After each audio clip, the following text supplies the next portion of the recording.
I want to start this video off with a question. Where did you get the best kebab you've ever eaten? Was it at a 5-star restaurant that you had to dress up for, featuring a maitre d' that smelt amazing and made you question your sexuality? Or was it out of an incredibly seedy trailer owned by a sweaty, overweight bloke that you gobbled down right over a garbage bin on the street at 2 AM? Now, I'm willing to guess I know the answer to that question. See, I'm an incredibly firm believer in the concept that more expensive does not always equal better quality.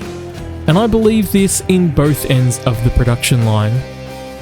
All of us will have a story of a game that we bought for like $5 that provided us far more value than a full-price AAA title at its launch.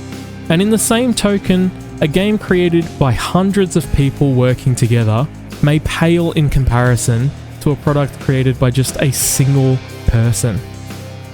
It's for these reasons that I absolutely adore indies. I firmly believe they are at the forefront of creativity in the gaming industry.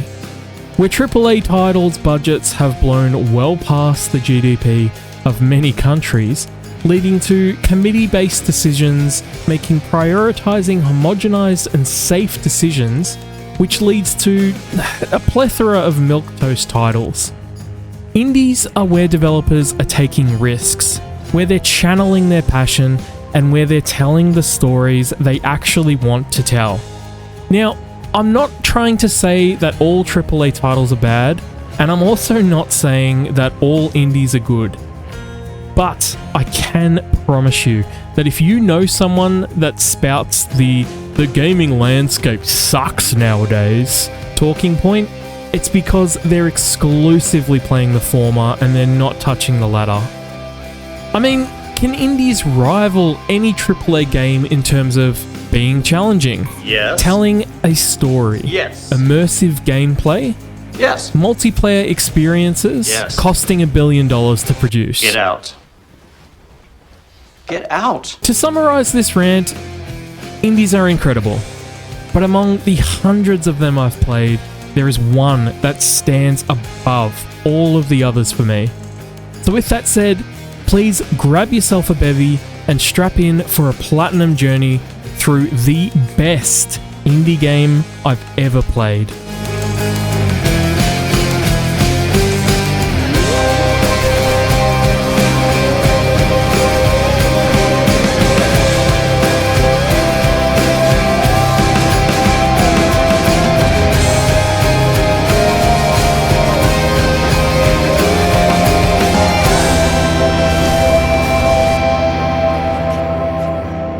Hades is a roguelike dungeon crawler set in Greek mythology that sees you step into the sandals of Zagreus, the son of Hades, as he battles his way through the 4 layers of hell in a doomed attempt to escape to the surface.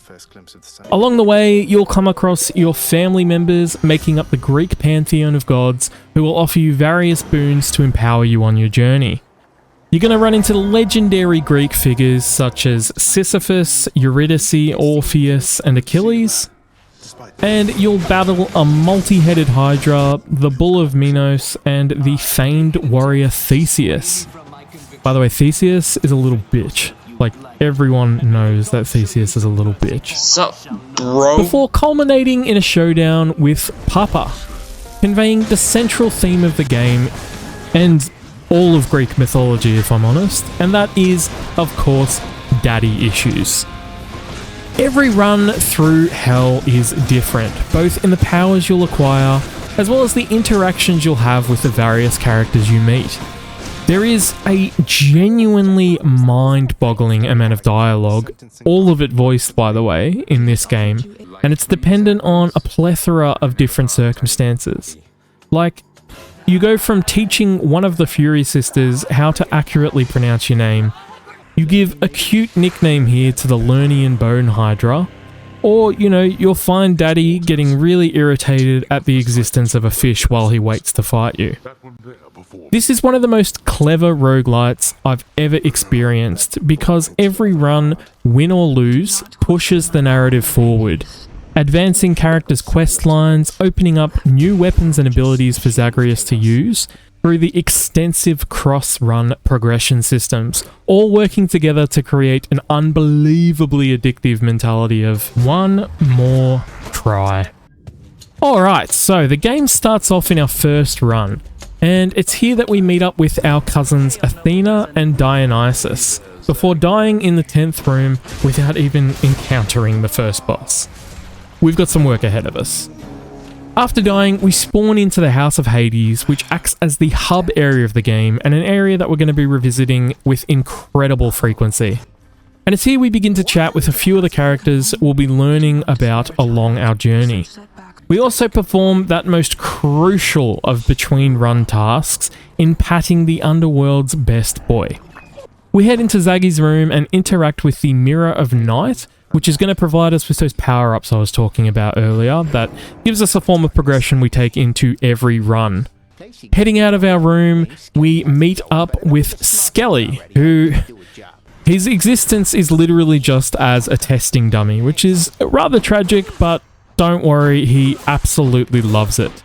He's there to try out the multitude of weapons that we're able to unlock on. Speaking of which, we unlock my personal favourite weapon in the bow, and taking that into the next run, we meet our uncles Zeus and Poseidon, as well as Charon, the ferryman of the dead, who, in between, carrying lost souls off to their resting place, runs a shop for Zagreus. I mean, sure, why not? Before long, we do manage to reach boss 1 of 4 here in the lovely Fury sister, Megaera. This beautiful sadist here is going to actually be the absolute bane of our platinum journey, but we're going to get to that later. Our first showdown with Meg goes, not great, and we soon find our way back home. Right back in the saddle, we catch up with Sisyphus and his stoic companion Baldy, as well as meeting up with Aphrodite. And our showdown with Megaera goes a lot better this time around. That's our first clear of Tartarus, earning us our first trophy, and a lovely jaunt off to the soothing, steamy hot springs of Asphodelos. We unwind here by the cool, calming lava lakes and have an intellectually stimulating conversation with Charon, before we meet up with boss 2 of 4, the Lernian Bone Hydra, who we actually managed to take down in our first attempt, which grants us trophy number 2 and gets us out of Asphodelos. Our next stop is Elysium, the resting place of heroes. This place is actually a significant difficulty jump, both in terms of enemy density and aggression. Also, unless your offensive abilities have come together pretty well, these guys are absolute tanks. We meet up with the I'm Not Like Other Gods Teehee member of the family before meeting up with Bitchius and the Bull of Minos. That is right, you bet your hot nips that this game has a 2v1. And it's here where our third run comes to an unceremonious end. Back home, we buy another type of cross-run benefit with yet another type of currency to unlock the Fated List of Prophecies. A lot of the trophies we're chasing are going to be on this list, as well as a slew of tasks that we can complete for additional resources. Back into hell with a shiny new weapon, we meet Kratos the original, take out Meggy, meet up with Eurydice, slap the Hydra, meet the god of ADHD, and die to a mini-boss. The next 10 plus runs actually go much the same way. We fairly consistently make it to Elysium, but for whatever reason, we continue to choke there and die to something every single time. However, because this is a roguelite, we're gaining resources every run and making small incremental improvements to Zagreus' abilities. Along the way here, we also grab a super important trophy for patting the Underworld's most handsome guardian 10 times, using an Olympian's ultimate ability, unlocking the base form of the 6 weapons, and meeting all of the Underworld friends. Then, in run 18, yes, Yes, it took 15 runs after initially meeting these guys to beat them. We take out Double Trouble and escape Elysium, which grants us our third story-related trophy for escaping and getting right near the surface in the Temple of Styx. In fact, we actually got all the way through here in our first visit and managed to meet up with Daddy, who uses the Emperor's New Groove powers to beat us to the surface every single time despite leaving after us, making no sense whatsoever. Our first attempt at patricide actually goes fairly well, and we manage to take down his first phase before he pops back up and hits us with the "but wait, there's more." Side note, the soundtrack to this second phase showdown with Pop Pop is my absolute favourite among just an incredible score. He finishes our run here by tossing an absolutely disgusting 40 damage attack against us, and that brings run 18 to a close. Having climbed the Elysian wall, we actually managed to get to Father Death in 2 of our next 3 runs. Along the way, we grab a trophy for helping the bard Orpheus rediscover his mojo and sing once again. And then we grab another trophy for forging a bond with the overly talkative ferryman, before catching up with the old man on our 22nd run and putting him down thanks to a crazy powerful ability from Unk. We finally clear an escape attempt on run 22 and unlock the "Is There No Escape" trophy. Now, if you watched my previous video, you know that I love a little guessing game, and I'd love to play one here. So, we've cleared our first run after 22 attempts. How many more runs total do you think it's going to take to nab the Platinum Trophy? Is it going to be A, probably another 30 runs? Is it going to be B, at least 50 more runs? Is it C? Listen here, you bloody pelican, you literally put how many runs it took in the title of your video. I can easily see the total number it took. This is a very stupid and superfluous question. Or is it D, over 100 more runs? Make sure to put your guess in the comments below and I'll let you know how you went. Finally entering Greece in earnest, and we get to the meat and potatoes of the story. Here we run into Persephone, the Queen of the Dead, bride to Hades, and most importantly, Mother.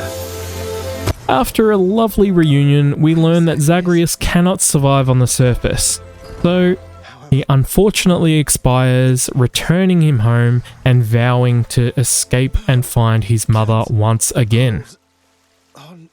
Now that we've finished a run, we've unlocked a few goodies, the first of which is the Pact of Punishment, a way for us to customize our runs with various penalties that increase the difficulty and allow us to earn additional resources for things like weapon upgrades. We're going to need to complete a run with modifiers that change our heat level to 8 and our heat level to 16 for 2 of the trophies down the line.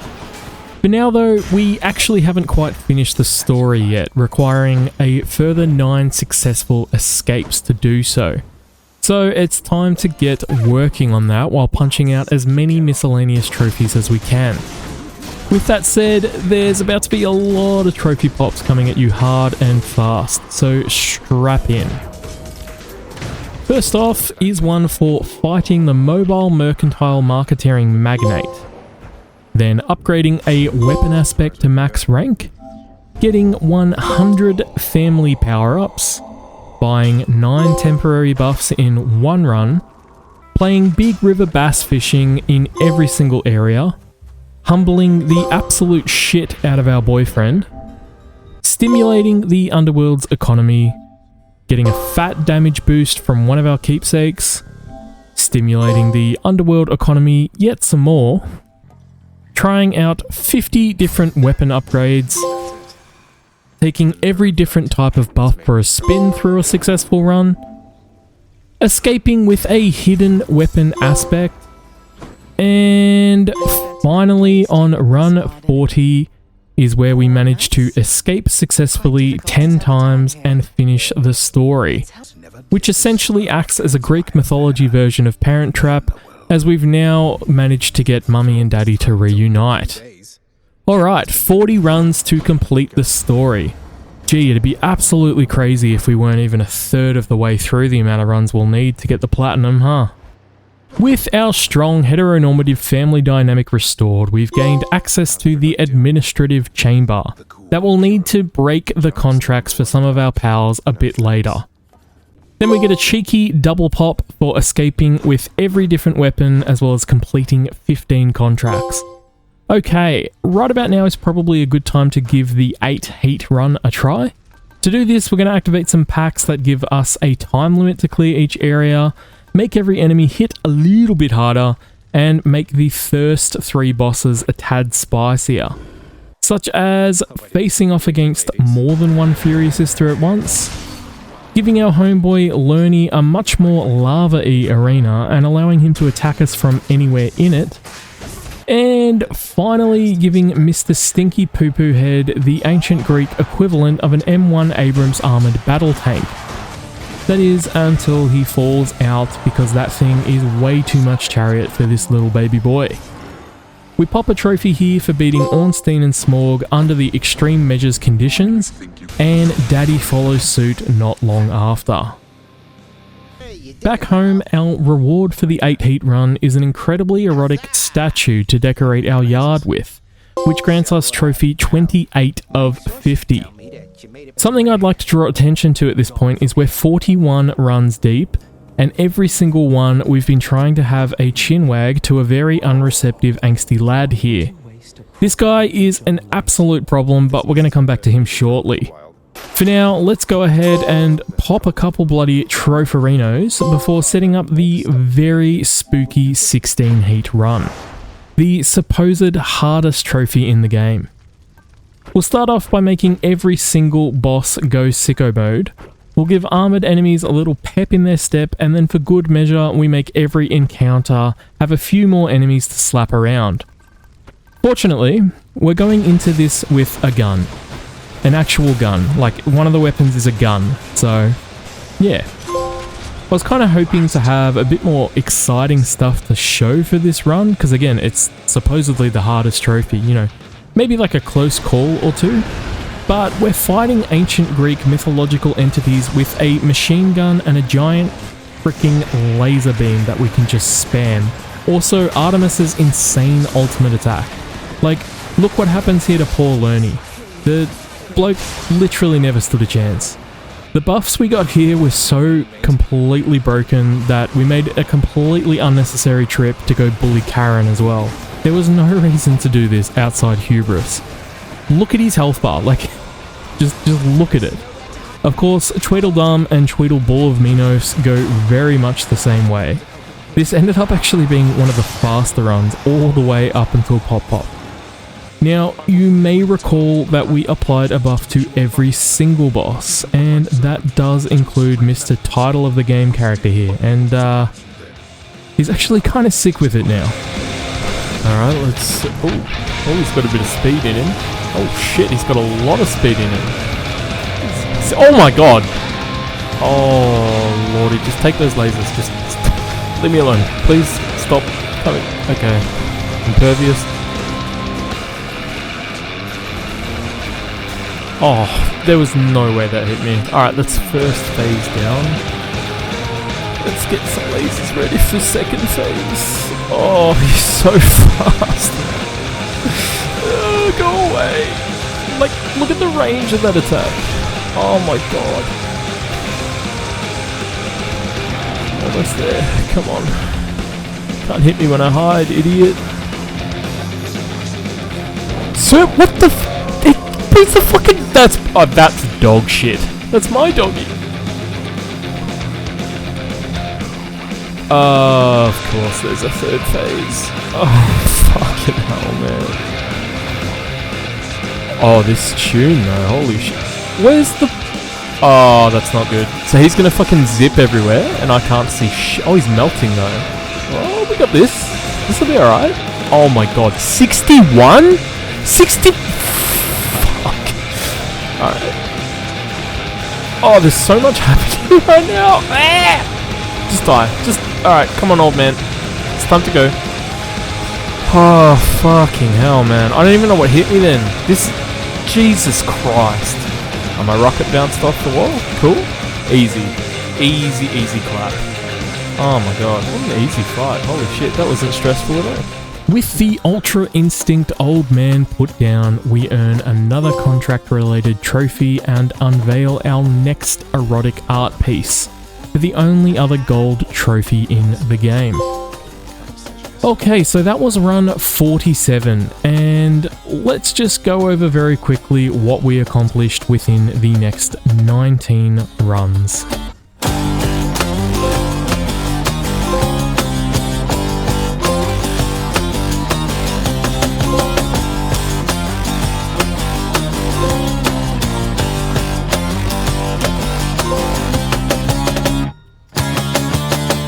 Alrighty, welcome back. So 66 runs down, around half of which have been successful, and we just have 10 trophies left.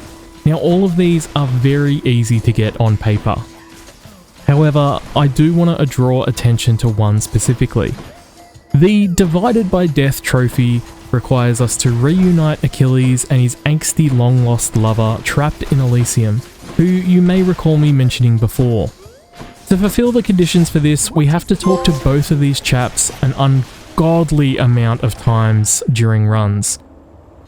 The issue with this is that Patroclus only appears in the 3rd layer of hell, and he only appears around a third of the time.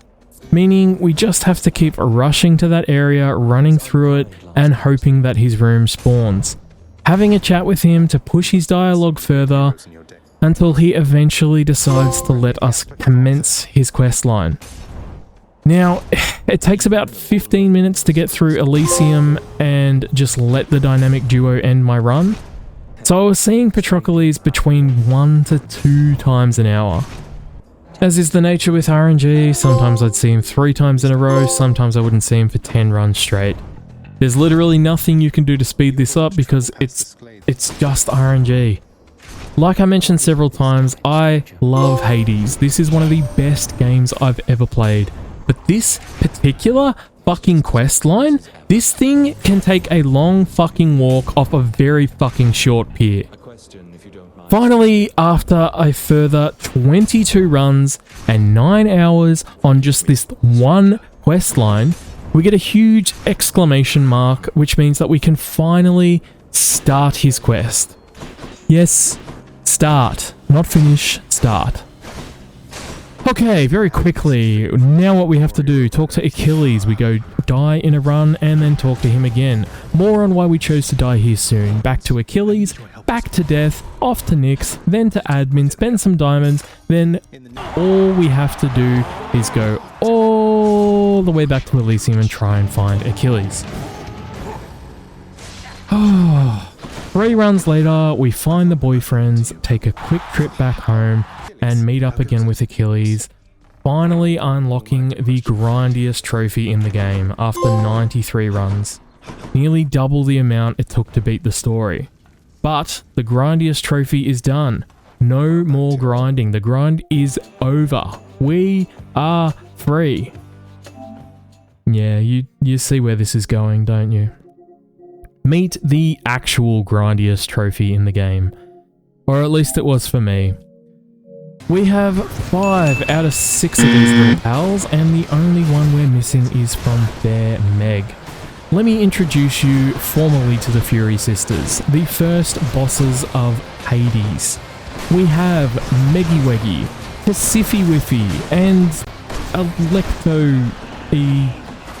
Wecto-E. You have a 1 in 3 chance of facing one of them in each run. Defeating any but Tiff gives Meg a chance to spawn at home. And then we get a chance of her initiating dialogue to progress her companion quest, granting us that final elusive companion. Again, I'd like to point out we've done 93 runs and 91 of them have gone past the Trio of Terror, meaning we have had over 60 chances at this particular set of dialogue occurring, and it hasn't. Every guide I looked at for this particular trophy said that it's basically just going to occur naturally, you don't need to worry about it. You goddamn asshole liars. That's so untrue. All we can do now is keep bashing our head against the Furies until this very specific dialogue interaction occurs. So, who is hungry for another totally bullshit RNG grind? Let's go! I just want to get it over with. Okay, so clearly I'm unbelievably tragically unlucky, or something is legitimately broken here. Now, during these runs, which were pretty much autonomous at this point, I'd been going over wiki pages and Reddit threads, just combing all the information I could find, until I came upon a couple of people mentioning that you need a specific decorative item to progress Meg's quest. Now, super fun thing about this, if you Google this question specifically, the result says in no uncertain terms, no, you don't need the bat cage. This is wrong. You don't know what the fuck you're talking about, Google. Because I bought the bat cage, which Meg reacts to, by the way, and literally 3 short runs later, Meg finally comes into our room and hits us with the "you up late night" text, which progresses her questline. Then it just takes an incredibly long, agonizing 5 more runs, and we get the subsequent conversation that we'd been trying to unlock for the entirety of our playthrough this game. And then it just takes another 2 runs, and we spawn Meg in the house, allowing us to give her ambrosia and finally unlock the last companion, which grants us complete set. Dear God. All that remains now is a horribly cruel trophy to take down our sentient test dummy 15 times total to finally grant us Skelly Slayer and the God of Blood Platinum Trophy, marking the 40th Platinum achieved on the account.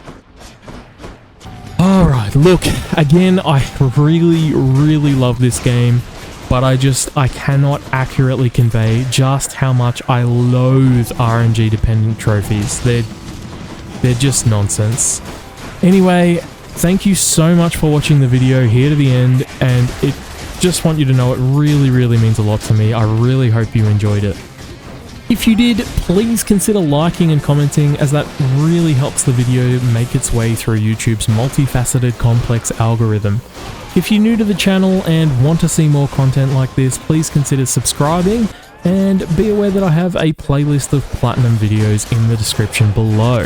The next few months are looking unbelievably stacked, and we do have some amazing games coming up, so I hope to see you soon. For now though, thank you again, and I'll see you when I see ya. Ta-ta.